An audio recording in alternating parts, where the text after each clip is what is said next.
ಯಾಕೆ ಚಂದ್ರಮ್ಮ ಲೇಟು? ಅಮ್ಮವ್ರೆ, ಇವತ್ತಿಂದ 2 ಮನೆ ಕೆಲಸ ಜಾಸ್ತಿ ಮಾಡ್ಕೊಂಡ್ ಬರ್ತಾ ಇದ್ದೀನಿ, ಅದಕ್ಕೆ ಲೇಟ್ ಆಗೋಯ್ತು. ತಿಂಡಿ ಆಯ್ತಾ? ಇನ್ನೂ ಇಲ್ಲ ಅಮ್ಮವ್ರೆ. ಇಷ್ಟ್ ಲೇಟ್ ಆಗಿ ಬಂದಿದ್ಯಾ? ತಿಂಡಿ ಬೇರೆ ಇಲ್ಲ ಅಂತ್ಯಾ, ಹಿಂಗ್ ಮಾಡಿದ್ರೆ ಹೆಂಗೆ? ಬೇಜಾರ್ ಮಾಡ್ಕೊಂಬೇಡಿ ಅಮ್ಮವ್ರೆ, ಬೇಗ ಬೇಗ ಕೆಲಸ ಮುಗಿಸ್ತೀನಿ. ಹಂಗಲ್ಲ ಚಂದ್ರಮ್ಮ, ನೀನು ಬೇಗ ಬೇಗ ಕೆಲಸ ಮುಗಿಸಿ ತಿಂಡಿ ತಿನ್ನೋಷ್ಟೊತ್ತಿಗೆ ಊಟದ ಸಮಯನೇ ಮುಗ್ದೋಗಿರುತ್ತೆ. ದಿನ ಒಂದೊಂದ್ ಮನೆ ಹೆಚ್ಚಿಸ್ಕೊಂಡು ಹೋಗ್ತಾ ಇದ್ರೆ ನೀನ್ ಆರೋಗ್ಯದ ಗತಿ ಏನಾಗುತ್ತೆ ಅಂತ ಯೋಚನೆ ಮಾಡಿದ್ಯಾ?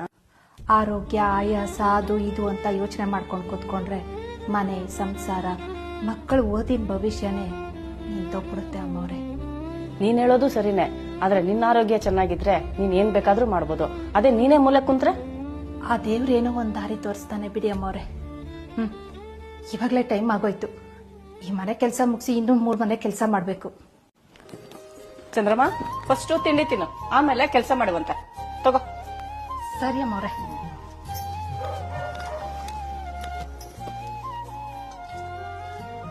ತಿಂಡಿ ನಿಧಾನಕ್ಕೆ ತಿನ್ನು, ನಿನ್ ಕೆಲ್ಸಕ್ಕೆ ನಾನು ಸ್ವಲ್ಪ ಸಹಾಯ ಮಾಡ್ತೀನಿ.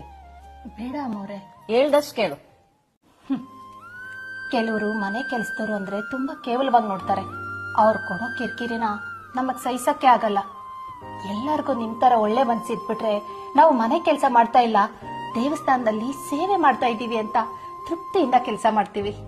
ನಾವ್ ಹೆಂಗಿರ್ತೀರಿ ಅನ್ನೋದಷ್ಟೇ ಮುಖ್ಯ ಅಲ್ಲ, ನೀವ್ ಹೆಂಗ್ ನಡ್ಕೊಂತೀರ ಅನ್ನೋದು ಕೂಡ ಮುಖ್ಯನೇ ಅಲ್ವಾ?